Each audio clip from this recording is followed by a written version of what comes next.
دا د رمضان المبارک دویمه عشره شروع شوه. رمضان کې په اهم عباداتو کې یو خو د رمضان مبارک روزې نیول دي. نبی صلی الله علیه وسلم فرمایي من صام رمضان ایمانا و احتسابا غفر له ما تقدم من ذنبه. کوم انسان چې د رمضان روزې ونیسي په ایمان او په احتساب او په نیت د ثواب سره، نو دې انسان ته به مخکینی ګناهونه هغه معاف کړي شي. الله رب العزت په ورته د دې روزو په ذریعه باندې مخکینی جرمونه او ګناهونه هغه معاف کړي. همدغه رنګې دا فضیلت د قیام اللیل هم ذکر شوی. د رمضان مبارک په میاشت کې د قیام اللیل دا فضیلت ته لکه بخاری مسلم کې راځي، نبی صلی الله علیه وسلم فرمایي من قام رمضان ایمانا و احتسابا غفر له ما تقدم من ذنبه. کوم انسان چې د رمضان مبارک قیام اللیل کی او د شپې د عبادتو کی، تراویحو کی، قیام رمضانو کی، او ایمانا و احتسابا په ایمان سره او په نیت د ثواب سره او د الله د رضا مقصدی او د الله د رضا طلبګاری، نو غفر له ما تقدم من ذنبه. د انسان ته مخکینی ګناهونه الله پاک معاف کوي. دارنګ ليله القدر بارک راضی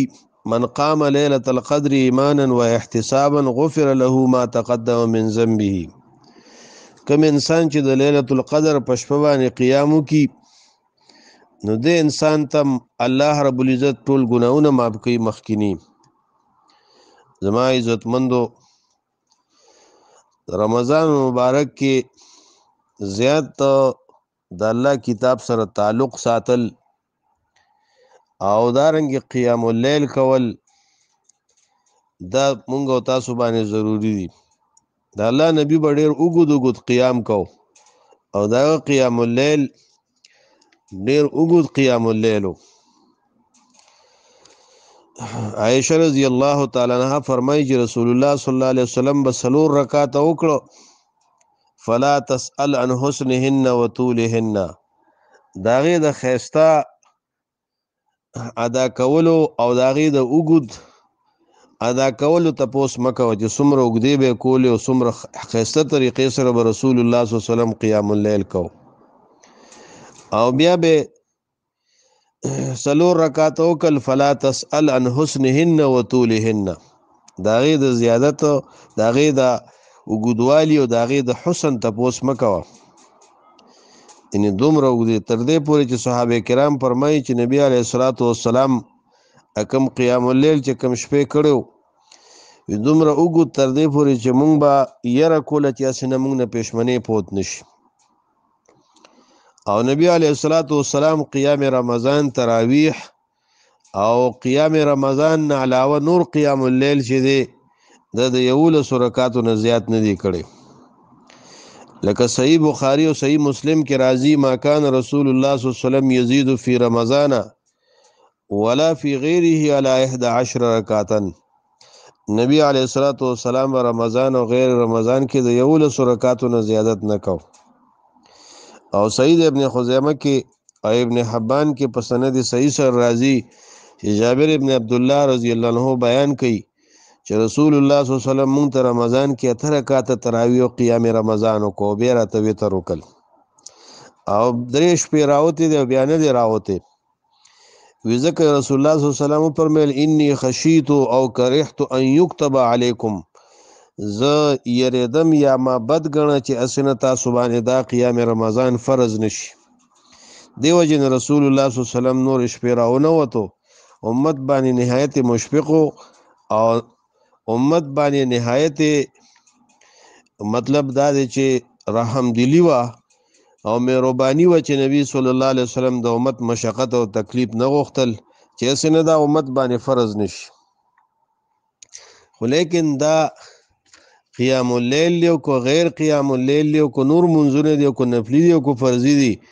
دا ټول د رسول الله صلی الله علیه وسلم د طریقې مطابق ضروری دی نبی صلی الله علیه وسلم فرمایي صلوا کما رأیتمونی اصلی تاسو مونږ کوي داسې مونږ لکه څنګه چې ما ویني او زه مونږ کومه داسې مونږ کوي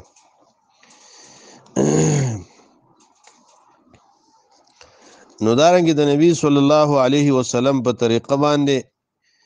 نفلی او فرضی ټول منځونه مونږ او تاسو باندې لازم دي چې مونږ د نبی صلی الله علیه وسلم په طریقه باندې وکړو د الله نبی به قیام اللیل څنګه کول دا څنګه چې لکه اوس دا خلک کم قیام اللیل کوي او خاص کر د احناف چې دا سه مونږ سوکو کی ناغه ته دوباره ویل کیږي چې دا مونږ تو کتا مونږ نه دی کړی لکه نبی علیه الصلاۃ والسلام باندې چې تم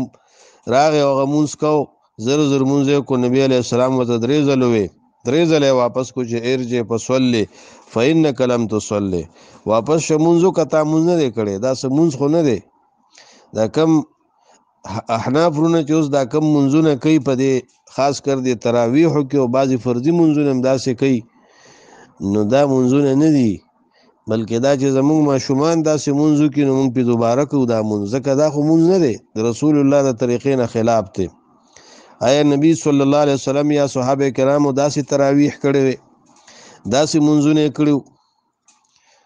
زما عزتمندو په مونږ او تاسو باندې په هر یو کار کې د رسول الله صلی الله علیه وسلم تابعداري فرض ده نو دا اعمال دي په رمضان کې دارنګه رمضان مبارک کې رسول الله صلی الله علیه وسلم با ډیر زیات سخاوت کو د خیر په کارونو کې به ډیر سخیو اسم کان النبي صلی الله علیه وسلم اجود الناس بالخير وكان اجود ما يكون في رمضان حين يلقاه جبريل او چې کله جبريل به سره رمضان کې ملاقات وکړو نو بیا به ډیر زیات سخیو هر شپه به جبريل علیه السلام ملاقات لراتلو د رمضان او يعرض عليه النبي صلی الله علیه وسلم القرآن رسول الله صلی الله علیه وسلم په هغه باندې قرآن پیش کولو او فاذا لقيه جبريل عليه السلام كان اجود بالخير من الريح المرسله دا صحیح بخاری کې راځي چې رسول الله صلی الله علیه وسلم با د خیر پر رسولو کې دا غتیز هوا نه زیات مطلب دا دی چې زیات سخیو اجود بالخير من الريح المرسله هغه هوا چې هغه هر ځای ته رسي او تیزی سره رسیږي د نبی صلی الله علیه وسلم خیر او جود او کرم او دارنګه دا به هر یو سیس ته رسیدلو یعنی مطلب داغه دا سخاوت دومره به عامو چې هر چا سره به دا خیر ښېګړه کوله او د خیر کارونه به کول او د خیر په کارونو کې به سبقت کوو نو دارنګه دې کې دا عمل په کار دی او بیا خاص کر دا آخري عشره دا دویمه عشره د رمضان چې کومه شروع ده دا ډیره غوره عشره ده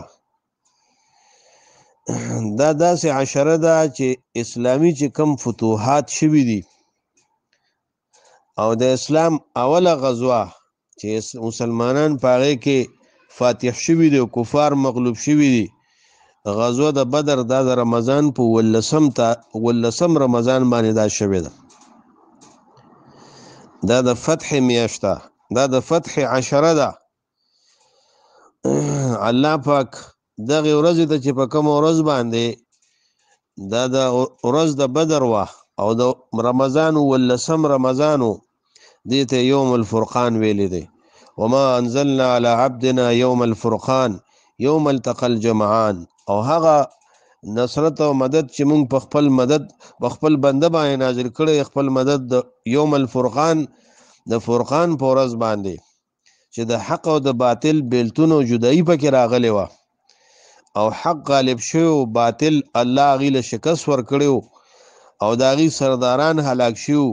او یو لوی فتح و لومبه غزوه یوم التقى الجمعان په ورځ باندې چې دواړه ډلې د مسلمانانو او کافرانو یوځای شوې دم دا بدر غزوه چې دا هم دا رمضان په دویمه عشره کې شوې ده نو زما عزتمندو مونږ او تاسو له پکار دادي چې په دې غوره ورځو کې او په دې مبارکو شپو کې د رمضان مونږ خیر د خیر کارونو کې سبقت وکړو او دارنګې الله ته توبه وباسو. یو عشره د رمضان تېره شوه، اوس دویمه عشره ده چې د الله په بندګۍ کې ښه کوشش او محنت وکړو. بعضې خلک دا تقسیم کوي د رمضان چیرې دا تقسیم ثلاثي چې کم خلک کوي د رمضان په باره کې د رمضان دا میاشت درې تقسیمو ته دغه کړی چې اول عشره د دې رحمت دی او دویمه عشره چې دا مغفرت دی او دریمه عشره دا عتق او ازادي د اور د جهنم نه ده. نو په دې تقسیم باندې هیڅ دلیل نشته، بلکې فضل د الله ډیر فراخه دی. رمضان مبارک ټول رحمت هم دی، هر عشره هر ورځ د هغې د رحمت ورځ ده، هر ورځ د هغې د مغفرت ورځ ده، هر ورځ هغې د جهنم نه د ازادېدو ورځ ده. لکه حدیثو کې راځي چې هر شپه د جهنم نه خلق په دې رمضان مبارک کې ازادیږي، هر شپه ازادیږي. او دارنګه د رمضان مبارک یوم الفطر عند الفطر دا افطاری په وخت کې حدیثو کې دا راځي ولله یتقاو فی کل لیله، هر شپه چې د جهنم نه ډیر گردنونه آزاد شي او د روژه ماتي په وخت کې دا راغلی. دا څنګه چې ګینه دا اوله عشره رحمت پورې خاص شو، دویمه مغفرت پورې او دریمه عتق من النار شو. دا تقسیم خطا دی، دا ثابت نه دی، بے دلیل خبره ده. چې کوم روایت دی کې دا وروړي چې اوله رحمت و اوسطه مغفرت و آخره عتق من النار، دا د یو مشهور حدیث حصہ ده د سلمان فارسی په روایت سره سعید ابن حزیمه کې راغلی دی او ابن شاهین راوړی دی په فضائل رمضان کې، امام بهقی په شعب الایمان کې راوړی دی. سعید ابن خزیمه کې هغه داسې وی ان صح الخبر، کو دا خبر صحیح شي، یعنی داغه په نسبت باندې دا خبر صحیح نه دی او محدثین دې ته کمزوري وي چې دا ضعیف روایت ته منکر دی. په دې کې د ضعف یو وجه دا ده چې دې کې علي ابن زید ابن جدعان راوی چې دی منکر دی، کمزوري دی. بل دې کې سند کې انقطاع ده، سعید ابن مسیب د سلمان فارسی نه سمانه ده ثابت، بلکې بعض محدثینو دیتا موضوعی روایت ویلې. نو داسې خبرې نه دي پکار چې په هغې باندې سړی په رسول الله صلی الله علیه وسلم باندې د ځان نه خبره جوړه کړي او د الله رسول داسې ویلي چې د دې اول رحمت دی او د دې منځ مغفرت دی او د دې آخر کې د جهنم د اور نه ازادي ده. ولې دا غټ جرم د الله نبی فرمایي، رسول الله صلی الله علیه وسلم فرمایي چې ما باندې قصدن عمدن دروغ جوړ که ځان له جهنم کې ځای وکتو. رسول الله صلی الله علیه وسلم باندې د ځان نه یو خبره کول دا ډیر خطیر امر دی، خطري امر دی او ډیره زیاته خطرې ده، د ایمان د خرابېدو خطر ده او د جهنم سبب دی. بلکې رمضان مبارک ټول د اول ورځ نه واخلې، هر ورځ د رحمت د مغفرت او د عتق من النار او دارنګې هر شپه هم او هر عشره هر ورځ هر عشره دا د رحمتونو او د مغفرتونو د جهنم نه د ازادېدو عشرات دي او ورځې دي، شپې دي. د الله رحمت ډیر فراخه دی. نو بعضې خلکو دا ضعیف احادیث جوړ کړي دي او ضعیف احادیث دی باب کې وروړي، نو دا دې کې نه چلیږي. لکه بعضې خلک یو مشهور روایت دا پیش کوي چې من تقرب فيه بخصلة من الخير كان كمن ادى فریضه. وی څوک چې د خیر یو کار په رمضان کې وکړي، وی دا داسې ده لکه ده چې فریضه ادا که د فریضې ثواب یې وشو. دا په دې خبره هم څه دلیل نشته، بلکې نفل او فرض ټول په ټولو میاشتو کې برابر دي. نفل نفل دی، فرض فرض دی. نفل د فرضو درجې ته نه رسي، فرض د نفلو درجې ته نه رسي. نو نفل نفل دی او فرض فرض دی او فریضه فریضه ده. دا په رمضان او غیر رمضان ټولو کې یو شان دي. دا روایت هم ثابت نه دی. یا دارنګې دا روایت چې من ادى فيه فریضة كان كمن ادى 70 فریضة فيما سواه، نو دا خبره هم کمزورې ده چې دا روایت سندن ضعیف او کمزورې دی. وی چا چې ادا که په دې کې یو فریضه دا داسې دی لکه او یا فریضې د رمضان نه سوا په نورو میاشتو کې او نور ورځو کې چې سړی او یا فریضیو کې او رمضان کې یو فریضه ادا کینو د دې اجر او ثواب به ته ملاویږي. دا کمزورې خبره ده، د دې خبرې څه ثبوت نشته دی، بلکې رمضان کې خبره داسې ده چې الله رب العزت په هر نیکۍ باندې 10 چنده بدلی ورکړي تر 200 چندو پورې، او په دې کې صرف روزې داسې دي چې د هغې اجر او ثواب الله ورکوي په خپل لاس. نور اعمال چې دي داسې چېرته احادیثو کې نشته دی، صحیح حدیثو کې چې یو فریضه ده او یو فرایضو برابر ده، بلکې صحیح حدیث د مسلم کې داسې دي کل عمل ابن آدم یضاعف الحسنة بعشر امثالها، هر عمل د ابن آدم دو چند کیږي، یو نیکی تر 10 چندو پورې تر 200 چندو پورې الله ورکوي، مگر روزه داسې ده فإنه لی وانا اجزی به، الله فرمایي چې دا زما د پاره ده او زه به د دې جزا ورکوم، او بعضې نسخو کې داسې دي وانا اجزا به، زه به د دې بدله یم. په روزو کې الله ملاویږي او د روزې بدله به الله په خپل لاس ورکوي، عظیم و بدله وي. دا د روزې ځان له فضیلت او خصوصیت دی. یدعو د نورو اعمالو اجر او ثوابونه د ملائکو په ذریعه تقسیمیږي، خو لیکن د روزې دا اجر او ثواب چې دی دا به رب العالمین په خپل لاس ورکوي. یدعو شهوته وطعامه من اجلی، الله فرمایي چې د خپل خواهشات او دارنګې طعامونه او محبوب شیزونه زما د وجې نه پرېښودل. دا دویمه عشره چې دا هم د رحمت ته، هم د مغفرت ته، هم د جهنم د اور نه د ازادۍ ده. و مونږ او تاسو له پکار دادي چې په دې کې مونږ او تاسو نیک اعمالو ته سبقت وکړو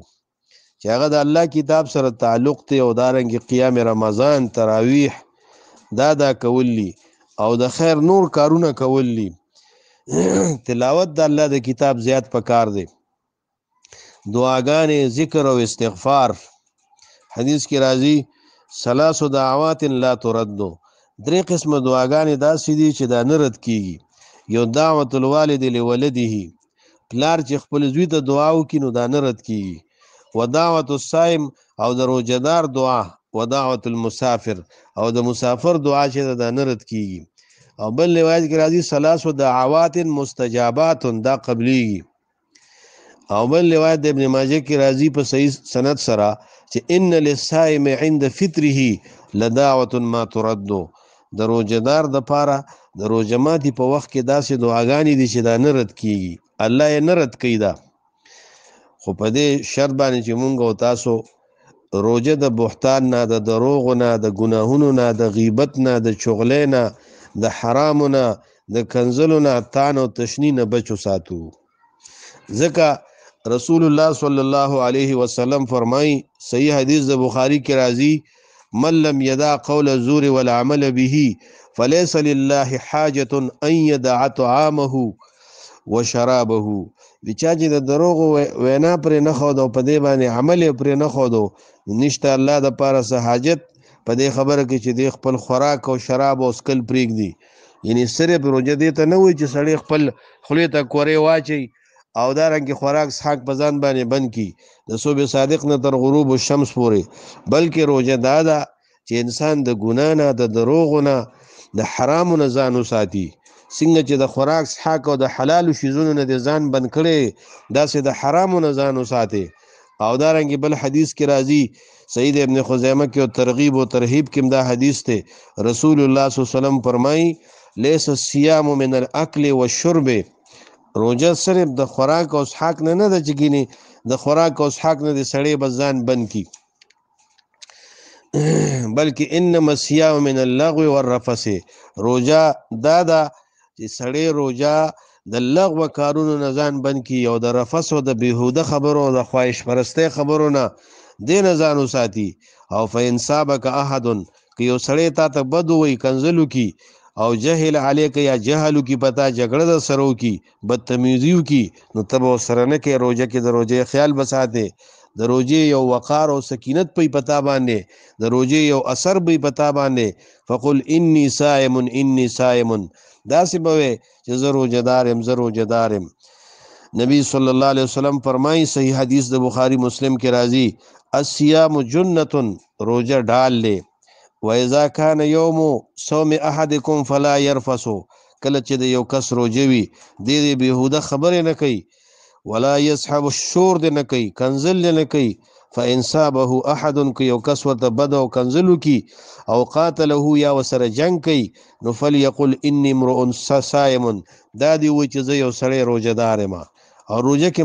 ما د پاره دا شیزونه حلال او جایز نه دي زما عزتمندو نو مونږ تاسو له پکار دادی چې د خپل روزو حفاظت وکړو او د خپل روزه محفوظ وساتو د هر قسمه بهوده کار نه د ګنا نه د معصیاتو نه لکه څنګه چې د حلال شیزونو نه مونږ پرهیز کوو او د صبح صادق نه تر غروب الشمس پورې د حلالو نه ځان بند کړی دی نو د حرامو نه خو په طریقه ولا سره سړی ځان بچ کوي تر دې پورې چې امام ابن حزم رحمه الله هغه دا وایي چې یو سړی په روزه کې حرام کارونه کوي ګناه کوي غیبت کوي د دې سړی روزه نه کیږي د روزه هیڅ پیدا نه ور کوي ځکه روزه خو داسې روزه خو کفارو بم نیوله پخوا چې هغې به د خوراک حق نه ځان بندولو نه روزه اصل مقصد دا دی چې سړی د حرامو نه ځان بچ کي د معصیاتو نه ځان بچ کي او بیا د افطاري په وخت کې دعاګانې زما عزتمندو دا ښه قبلیږي چې دې طریقې سره موږ روزه ونیسو او الله ته دعاګانې کوو ځان د پاره هم د نور مسلمانانو د پاره او د امت مسلمه د ترقی او د عروج د پاره دا دعا کوو او دارنګه د ټول امت د پاره دعا کول ټول مسلمانانو د پاره د خیر دعا کول دا په موږ او تاسو لازم دي بل دا چې د روزه ماتي وخت کې تعجیل پکار دی روزه کله ماتول پکار دی کله چې نور ککوړې غایب شي